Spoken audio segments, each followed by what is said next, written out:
Angalia ni watu wangapi walifariki just so that mtu mmoja aje ajiite rais wa nchi hii, just so that chama fulani kiingie madarakani. Ni mambo ambayo ni ajabu sana kwa kweli. Ukiangalia pia namna ambavyo utawala wa nchi tu unavyoendeshwa. Leo kuna kesi 51 za ugaidi nchini. Yaani ugaidi walikuwa wakipanga wapi? Yaani ni kwamba utawala unaamua tu sasa, kwa sababu hawa ni wanachama wa Chadema na hawa ni wana fight for democracy, basi hawa tutawapa kesi za uhaini. Ikiwa mwenyekiti wao yupo gerezani na yeye amepewa kesi ya uhaini, hawa wengine wanapewa kesi ya ugaidi. Maana yake ni kwamba ni nchi ambayo sio salama. Kwa nini inakuwa sio salama?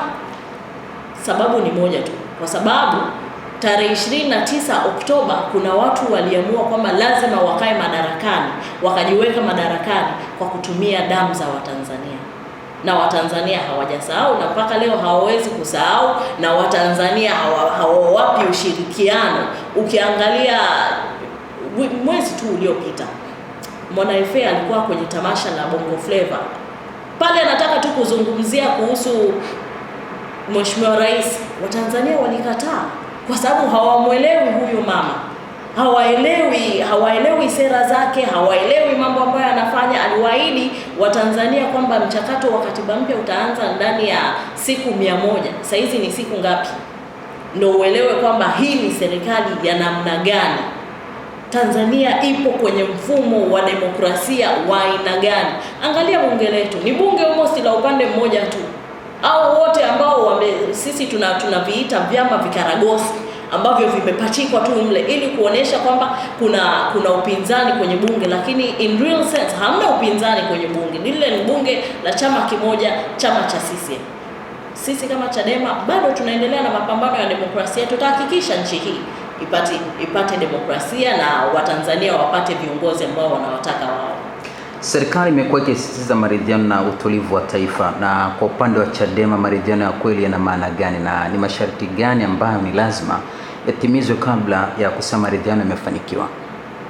Kwanza kabisa Chadema ilisema hatutaingia kwenye maridhiano au mazungumzo yoyote ya aina yoyote ikiwa mwenyekiti Tundu Antipas Lissu bado yupo gerezani. Hilo la kwanza. Lakini la pili, Chadema haitaingia kwenye mazungumzo ya aina yoyote kwa kuwa hakuna intermediary huru. Yaani kama ni jumuiya ya kimataifa, basi kuna mtu huru au taasisi huru ambayo itakuja kufanya hizo intermediary conversations na mazungumzo ili kubaini kwamba chanzo mpaka hapa tulipofikia ilikuwa ni nini na way forward ni upi. Hatuwezi tulishang'atwa na nyoka. Uchaguzi uliopita yale yaliyotokea yanajulikana, na Chadema ilishaingia kwenye maridhiano na Samia baada ya kesi ya Mbowe, na nafikiri Watanzania mtakuwa mnakumbuka. Baada ya ile kesi ikaja ikaonekana kwamba yale mazungumzo yalikuwa ni ya kuwahadaa Watanzania, ni kiini macho ambacho kilikuwa kililenga kuonesha kwamba Tanzania inaingia kwenye maridhiano ya aina fulani, lakini yale yote yalikuwa ni kiini macho. Sasa mpaka sasa sisi kama Chadema tumesema hatutaingia kwenye mazungumzo ya aina yoyote kama hakutakuwa na intermediary institution or people ambao watakuja kufacilitate hayo mazungumzo.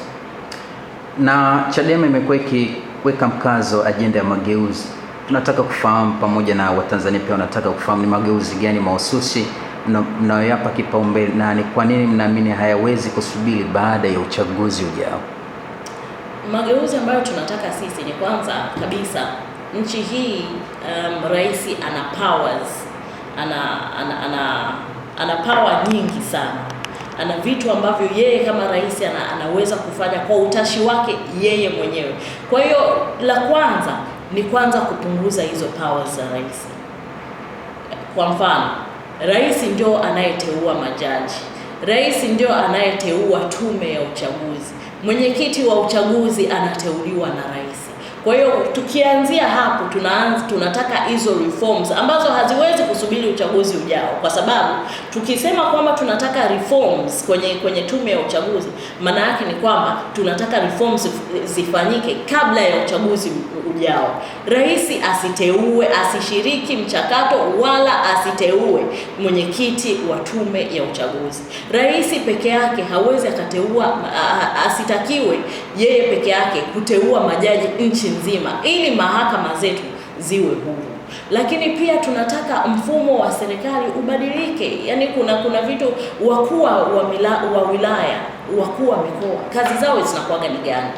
Tunataka hawa wakuu wa wilaya na wakuu wa mikoa, kama ni very necessary wawepo nchini, basi lazima wachaguliwe na wananchi wenyewe, na sio rais na utashi wake na delegates yake, basi wao watuteulie viongozi ambao wanakuja kuongoza Watanzania. Tunataka Watanzania wachague